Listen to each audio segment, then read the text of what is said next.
Namaste. Warm wishes and aloha from Hawaii to you all. I'm deeply honored to have been invited to join you in this glorious celebration of the appearance of the Bhagavad Gita. All glories to Lord Krishna. When I was elected to the United States Congress, I chose to take the oath of office on the Bhagavad Gita.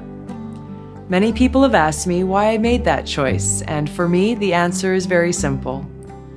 Krishna's teaching in the Gita of loving service to God and working for the well-being of all of God's children, his teachings of bhakti and karma yoga, are the foundation and driving force and purpose of my life.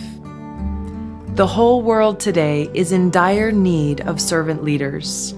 Leaders who, out of love for God and others, work for the well-being of the people and indeed our planet. It is my hope to be such a servant leader. Since I was a child, the teachings of the Bhagavad Gita were intricately woven into the very fabric of my life by both loving parents and spiritual teachers. The soothing, enlightening, and beautiful words spoken by Sri Krishna in the Gita became an inseparable part of my everyday life. The Gita has been a tremendous source of inner peace and strength through many tough periods of my life, like while I was deployed serving my country in uniform in the Middle East, where I was surrounded by death and turmoil. In the camp where we were based in Iraq, there was a giant sign at one of the gates that read, "Is today the day?" That sign was a constant reminder to me and to all of us that today could be the day that I leave this world. Seeing friends of mine, as well as people who I didn't know personally, killed in combat and the destruction caused by war, reminded me of the temporary nature of these bodies. This allowed me to remember and contemplate upon the truth of my identity and to hold the Lord close to my heart.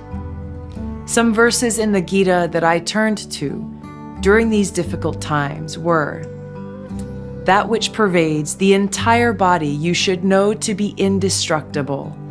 No one is able to destroy that imperishable soul. The soul can never be cut into pieces by any weapon, nor burned by fire, nor moistened by water, nor withered by the wind." In the midst of the hell that is war, I found great comfort and shelter in the Bhagavad Gita's message of the eternality of the soul and God's unconditional love. The Bhagavad Gita is not just a scripture for Indians or Hindus.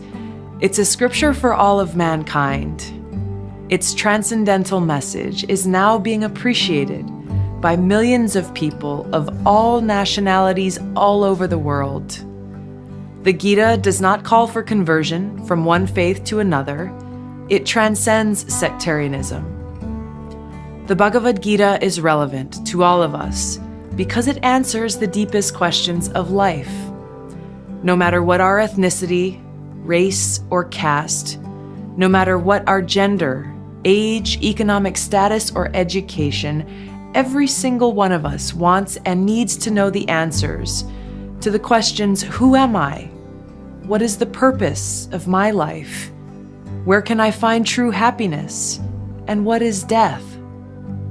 In the Bhagavad Gita, Lord Krishna gives us the answers to these questions.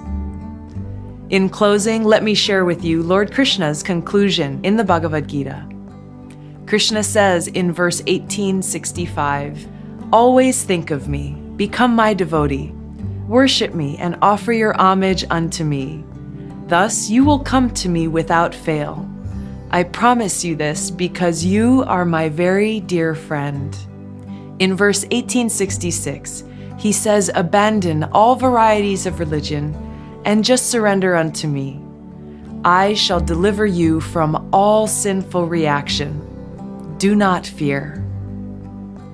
By carrying these transcendental words in our minds and in our hearts, we will always have deep purpose in life and remain fearless in the face of death.